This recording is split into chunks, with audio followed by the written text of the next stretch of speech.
دەمەوێت سەرنجت بزانم لەسەر هەڵبژاردنەکەی ئەم خولەی ئێستای وڵاتی ئێران.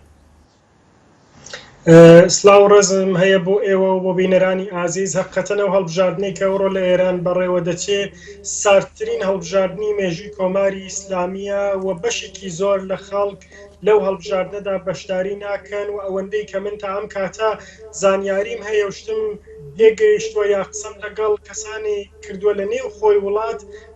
سندوقەکانی دەنگدان و بنکەکانی دەنگدان بە تاڵن بە دەگمەن خەڵکێک دەبینرێت دەچێت دەنگ دەدا و هۆکارەکەش ئەگەڕێتەوە بۆ ئەوەی کە بەرحاڵ لە ئێران ئازادی هەڵبژاردن نییە. هەڵبژاردن لە ئێران بە هیچ شێوەیەک لەگەڵ پێوەرە ئازاد و دموکراتیکەکانی دنیای مۆدرن نایێتەوە و کۆمەڵی فیلتردانراوە بۆ ئەوەی کە شانۆیەک ڕێخن هەر چەند ساڵجاری ئەم شانۆیە دووبارە بێتەوە و لە واقع بەتاڵە لە هەموو ناوەڕۆکێکی هەڵبژاردن کە بۆ خۆی فۆرمێکە لە دموکراسی فۆرمێکە لە فۆرمی بەقەڵ ڕاستەوخۆی دموکراسی کە تێدا خەڵک بەشدارە بن و لە ڕێگای دەنگدانەوە نوێنەرانی خۆیان هەڵەبژێرن و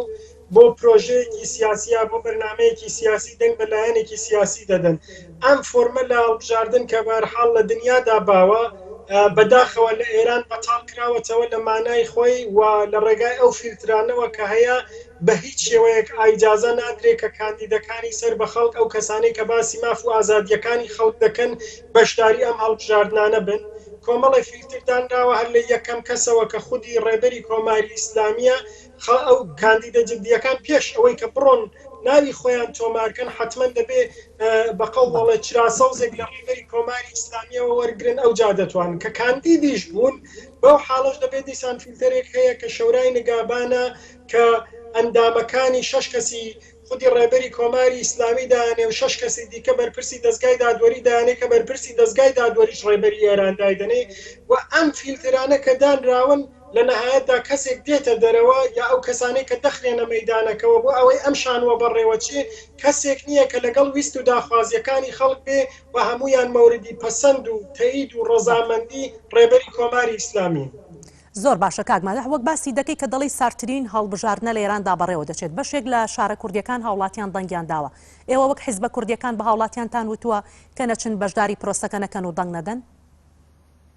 بەڵا حیزبە کوردیەکان لە چوارچێوەی ناوەندی هاوکاری هێزەکانی کوردستانی ئێراندا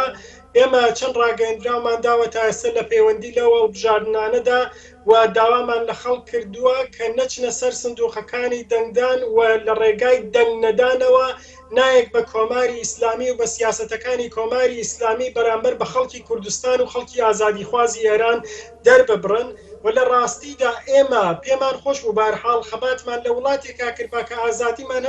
هەبایە توانی بامان لە ڕێگای سندوقەکانی دەنگدانەوە چارەنووسی خۆمان دیاریکەین و بڕیار لەسەر چارەنووسی خۆمان بدەین. بەڵام لە ئێرانە هیچ بژاردەیەک بەتایبەت لەم دەورەدا هیچ بژاردەیەکی دیکە جیا لە بایکۆت نەماوەتەوە.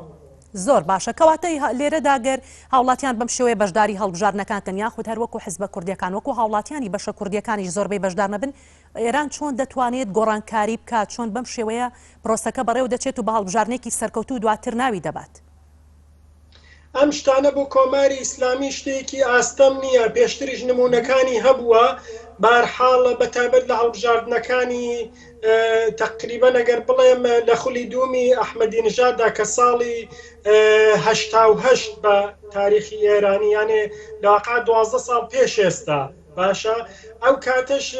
کەسی تر دەرچوو بوو بەسەر و کۆمار بەڵام لەبەرەوەی ڕێبەری کۆماری ئیسلامی پێ باش نەبوو داتا و زانیاریەکانیان هەموو گواستەوە دەنگی ئەحمەدی نژادیان بردە سەرەوە ئەحمەدی نژاد کرا بەسەر و کۆمار یانێ جێبەجێکردنی داتا و زانیاری بۆ کۆماری ئیسلامی بۆ ئەوەی کە سبێنێ بەجێ مەسەلەن 30% سبێنێ بەجێ ئەوەی کە بڵێ 25% لە هەڵبژاردنا بەشداری بۆ زۆر ئاساییە بەلایە بڵێ 40% بڵێ 50% بڵێ 60%. ئەمانە چۆن هیچ چاودێریەکی ئازادی نێودەوڵەتی بەسەر ئەو هەڵبژاردنانەدا نییە لە ئێرانە و ئەوەی کە دەکرێت بەرحاڵ حکوومەت سەیتەرەی تەواوی هەیە و دەستگاکان و فیلترەکان بەتایبەت دامەزراوە ئەمنیەکان سەیتەرەی تەواویان هەیە بەسەر ئەو مەیدانەدا. زۆر باشە کاگمادە ڕابەری باڵای ئیسلامی ئێران ئەمە جیاواز لە خولەکانی پێشوو 48 کاتژمێریش پێش هەڵبژارنەکە و چەند جارێکیش ڕاستە خۆ داوا لە هاوڵاتیان دەکات کە بە هەر چۆنێک بێت بەشدار بن داوا لە هاوڵاتیان دەکات کە دەڵێ دەنگێک بۆ ئێمە زۆرەیان هەر چۆنێک دەبێت لەم پرۆسێدا بەشدار بن و گۆڕانکاری دەکرێت بۆ بەم شێوەیە زیاتر جیاواز لە خولەکانی تر داوا لە هاوڵاتی دەکات لەم پرۆسەیەدا بەشدار بن جیاوازیەکەی چییە لە چاو خولەکانی پێشووتردا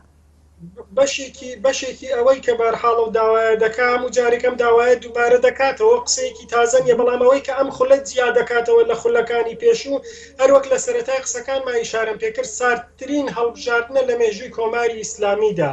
و ئەوان تەسەووریان نەدەکرد هۆکار چیە ساردێکە و کاندیدانە یاخود بربژێرەکان شیاونین یاخود لە سەرڕای هاوڵاتینین یان بۆچی بەم شێوەیە هاوڵاتی لە پرۆسەکە پەشیمان بۆتەوە سارد بۆتەوە دقیقاً بەشێکەوە بربژێری خەڵکی تیانە خەڵک خۆی نبینێتەوە لەو هەڵبژاردنانەداوە لە پێشتریشان لە ڕێگای سندوقەکانی دەنگدان و لە ڕێگای هەڵبژاردنەوە خەڵک نەیانتوانیوە بەویست و داخوازیەکانیان بکەنەوە سندوقەکانی دەنگدان هیچی لە چارەنووسی ئەوان نەگۆڕیوە و کۆماری ئیسلامی تەسەووری نەدەکرد پێی وانە بوو کە لە ماوەیەکی کەمدا ئەو جارە گوتاری بایکۆتی هەڵبژاردنەکان ئەوەندە بڵاو دەبێتەوەوان ترسیان لێ دەنیشە من لە واقع ترسێک لە قسەکانی خامنەی دەبینم هەرچەند ئەوان دیوی دەرەوەیان بۆ مهم نییە بۆیان گرنگ نییە بەرحاڵ چەندە خەڵک بەشداریە بێ لە ڕووی نێودەوڵەتیەوە هەڵبژاردن چەندە کاریگەری لەسەر پێگەی کۆماری ئیسلامی هەیە ئەوان ئەمەیان بۆ گرنگ نییە بەڵام تەسەووریشیان نەدەکرد کە بەم شێوە بەرینە بایکۆتی هەڵبژاردن بکرێت چۆن پێشترەکە سەرنج دوێن باوەڕکە بایکۆتی هەڵبژاردن لە ئێراندا وشەیەکی بڤە بوو کەس نەی دەوێرا باسی کە تەنیا ئۆپۆزیسیۆن لە دەرەوە باسییانە کرد بەڵام ئەم خولە چین و توێژە جۆر بە جۆرەکانی کۆمەڵگای ئێران بەشێک لەوانەی لە چوارچەوەی دەسەڵاتی شابوون پێشتر و ئێستاشن باسی ئەوە دەکەن کە بەرحاڵ ناچن و دەنگ نادەن و بایکۆتی ئەم هەڵبژاردنانەیان کرد زۆر باشە لە کاتێکدا لە دوای پرۆسی هەڵبژاردن کە دەبێت حەسەن ڕۆحانی واز لە پۆستی سەرۆکۆماری بەجێ بێڵێت بۆ ئیبراهیم ڕەیسی کە لێرەدا باسی دەکەن کە دەڵێن بربژێرێکی زۆر گرنگە و هاوڵاتی باز لەوە دەکە هەندێکی کە دەڵێ ئێمە بۆیە بەشدار نابین کە دەزانین هەر ئەو دەرەچێت پێتان وایە گۆڕانکاریەکان لە دوای گرتنە دەسەڵاتی ئیبراهیم ڕەیسی و لە دوای بەجێهێشتنی پرۆسەی دەسەڵات چ گۆڕانکاریەک چی ئەبێت لەسەر ئەرزی واقع بە تایبەتی لە وڵاتی ئێراندا و دواتریش بۆ حیزبە کوردیەکان و بۆ شارە کوردیەکانیش ئەوەندەی کە من بەرحاڵ لە ئەزمموی ساڵانی ڕابردوو تا ئێستا پێمان دەڵێمە پێم وانیام هەڵبژاردنە ببێتە هۆیەوەی کە گۆڕانکاریەک لە ئێران دروست بێ وەزعی خەڵک خراپترە بێ باش نابێ قەیرانەکان چ لە ڕووی نێودەوڵەتی و چ لە ڕووی ناوچەیەوە چ لە ڕووی نێوخۆیەوە زیاتر دەبن کەم نابن دەستێوەردانەکانی ئێران لە ناوچەکە لە عێراق لە سووریا لە یەمەن لە فلستین لە وڵاتانەی کە هەر لە دەوروبەرەوە بەردەوام دەبێ ئەو ناکۆچی و ئاڵۆزیانەی کە لەگەڵ دنیای دەرەوە لە پەیوەندی لەگەڵ دۆسیە ئەتۆمی ئێرانە هەیە بەردەوام دەبێ و خراپتر دەبێ پێشێلکردنی مافەکانی مرۆڤ لە نێوخۆی ئێران کە هەر ئێستا ئیبراهیمی ڕەیسی کە بەرحاڵ سەرۆکی دەستگای دادوەریە لە ماوەی ڕابردوودا لەژێر سەرۆکایەتی ئەم دەستگای دادوەریە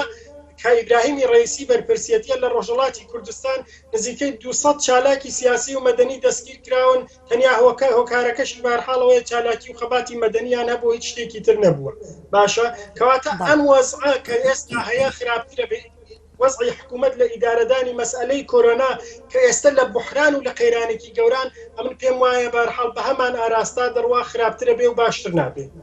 بەڵێ سپاس بۆ مادەح ئەحمەدی ئەندامی سەرکردایەتی حیزبی دموکراتی کوردستان لە بەریتانیاوە لەگەڵمان بووی سپاس بۆ